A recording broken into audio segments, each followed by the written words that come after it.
कराची की सब्जी मंडी अपने तौर पर एक दुनिया है।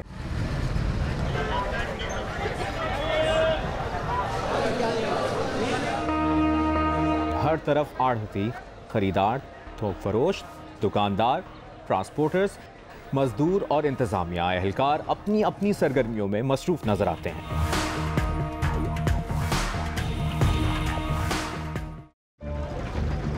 लेकिन रोज बरोज बढ़ती महंगाई गहमा गहमी के इस रिवायती माहौल पर भी बुरी तरह असरअंदाज हो रही है।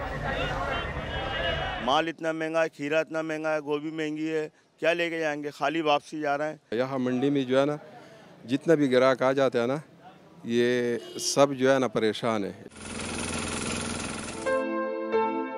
पाकिस्तान की सरजमीन का वसीतर रकबा काश्तकारी के लिए इस्तेमाल किया जाता है।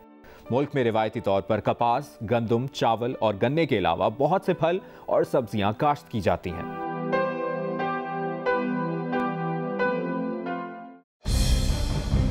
मुल्क की आबादी का एक बड़ा हिस्सा आज भी किसी न किसी तरह ज़राअत से मुंसलिक है। बेशतर मेहनतकश और हुनरमंद तबका भी बिलवास्ता या बिलावास्ता काश्तकारी के जरिए ही रोजगार कमाता है। लिहाजा साल 2022 में शदीद बारिशों और सैलाब के सबब सिंध और बलूचिस्तान में खड़ी फसलों की तबाही से मुल्क की बड़ी आबादी गैर मामूली हद तक मुतासिर हुई है। अफसोस ये कि इस तबाही के बाक़ियात आज भी मुतासरीन के लिए शदीद तकलीफ और कस्मपुरसी का सबब बने हुए हैं। एक अंदाजे के मुताबिक पाकिस्तान में प्याज की माहाना खपत लगभग 1.5 लाख टन और टमाटर की माहाना खपत 50,000 टन बताई जाती है। सैलाब से होने वाली तबाहियों के बाद प्याज की कीमत में 300 से 500% और टमाटर की कीमतों में 250 से 350% तक इजाफा देखा गया है। कुदरती आफत की वजह से ये सब हुआ और हुकूमत के कंट्रोल में ये चीज़ नहीं थी।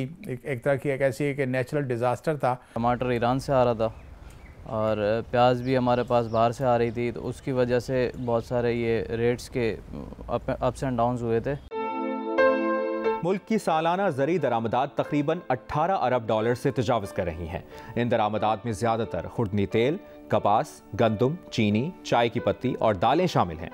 अलमिया ये कि प्याज की पैदावार में दुनिया का 5वां बड़ा मुल्क होने के बावजूद पाकिस्तान प्याज भी बाहर से मंगवाने पर मजबूर है। अगर प्याज दरामद नहीं की जाती तो ये प्याज आप 500 रुपये किलो तक पहुँच सकती थी। सिंध में जो है वो जितनी फसलें थी वो तबाह हो चुकी थी बिल्कुल, तो उसकी वजह से हमें इंपोर्ट करना पड़ा।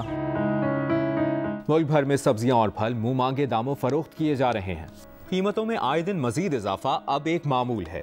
गरीब तबके के लिए पहले भी कभी अच्छी खुराक दस्तयाब न थी, लेकिन अब तो सब्जी और दाल खाने के भी लाले पड़ गए हैं। क्या इंसान खाएगा, क्या निचोड़ेगा, क्या खाएगा, बच्चों को खिलाएगा, क्या क्या। दूध 110 रुपये किलो का हो गया, आधा किलो। सब्जी मंडी में कीमतें निस्बतन कम ज़रूर हैं, लेकिन यहाँ काम करने वाले मेहनतकशों की उजरत कतन तसल्ली बख्श नहीं। मेरा दिहाड़ी इस वक्त 700 रुपये और गुजारा इस पे नहीं चलता है। हमारा 300-400 रुपये बनता है, बस बच्चे के लिए गुजारा कर रहे हैं, क्या करें। मजदूरों की शिकायत है कि मंडी में दस्तयाब अशिया पेट्रोल महंगा होने की वजह से नाकाबिले बर्दाश्त हद तक महंगी पड़ जाती हैं। ये सामने आदमी खड़े 2200 रुपये लिए हैं, जिसमें कम से कम 1800 रुपया हमारा पेट्रोल का खर्चा है, 60 रुपया टूल प्लाजे का खर्चा है। पेट्रोल का मसाला है, अगर पेट्रोल थोड़ा सस्ता होगा तो उनको जो है ना ये वारे में आ जाते।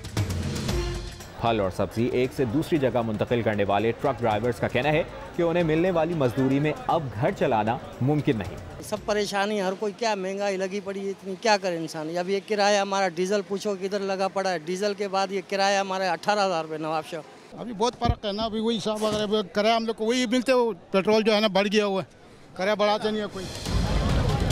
एक अवामी राय ये भी है कि इन हालात में भी चंद अशिया की कीमतों में कमी वाक़ई हो सकती है, लेकिन हुकूमत की अदम दिलचस्पी और गफलत यहाँ भी आड़े आ जाती है।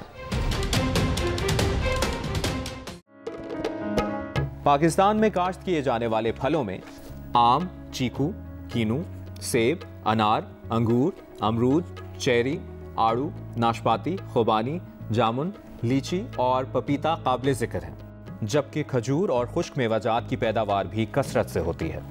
लेकिन इन फलों की बहुत बड़ी मिकदार बैरून मुल्क एक्सपोर्ट कर दी जाती है, जिससे अंदाजे के मुताबिक 74 करोड़ 90 लाख अमरीकी डॉलर्स की आमदन हासिल होती है, लेकिन मुल्क के किसी गरीब का इसमें कोई हिस्सा नहीं होता। एक्सपोर्टर्स भी लाजमी सी बात है टैक्सेस बहुत ज़्यादा देते हैं और सारी चीज़ें तो या गवर्नमेंट को मिलता है या एक्सपोर्टर को मिलता है, वो बराह रास्त जो है वो फार्मर तक नहीं पहुंचता। मिडिल मैन पाकिस्तान में जो है इसको इंजॉय करता है इस चीज़ को, और वो अपना जो है तकरीबन काश्तकारी के आपके ज़रूरी पेरिशेबल आइटम से लेके सब्जियों फलों से लेकर दीगर जो कमोडिटीज़ हैं उसके ऊपर भी उसका कंट्रोल होता है और वो अपना भरपूर मुनाफा कमाता है। एक्सपोर्ट एक्सपोर्ट तो जाता है अमीरों की जेब में, गरीबों के लिए कुछ भी नहीं है उसमें। तो फलों के ताजरों का कहना है कि सैलाब से तबाही के बाद उन्हें हुकूमत की जानिब से अब तक किसी भी किस्म की मुआवनत हासिल नहीं हो सकी है। ईरान से काफ़ी फ्रूट आते हैं और ये लोग बॉर्डर बंद कर देते हैं, फिर ये सेब वापस महंगा हो जाता है। इसी तरह और कुछ भी जो जितने भी फ्रूट ईरान से आते हैं इसी वजह से महंगा होते हैं। ठेलों पर सब्जी और फल बेचने वालों का कहना है कि मंडी के ताजिर बड़े पैमाने पर ज़ख़ीरा अंदोज़ी करते हैं, जिसके सबब उन्हें गैर ज़रूरी तौर पर फलों की ज़्यादा कीमत अदा करनी पड़ती है। इस वजह से आवाम की जेब पर बिला वजह भारी बोझ पड़ जाता है। अब बाहर भी मार्केटों में चले जाओ, लहसुन 400 रुपये किलो बिक रहा है, यहाँ भी आ जाओ लहसुन 400 रुपये किलो जा रहा है। कल एक गाहक आया, उसको 350 रुपये सेब बोला, उसने हाथापाई कर दी, बोले तुम लोग महंगा बेचते हो। अगर पैदावारी हालात को मद्देनजर रखकर देखा जाए तो शायद सब्जियों और फलों समेत बहुत सी अशिया मुल्क भर में कम कीमतों पर दस्तयाब हो सकती हैं, लेकिन इन हालात में आटे, चीनी, सब्जी और फलों की ज़ख़ीरा अंदोज़ी आवाम की बदहाली का मुस्तकिल सबब है।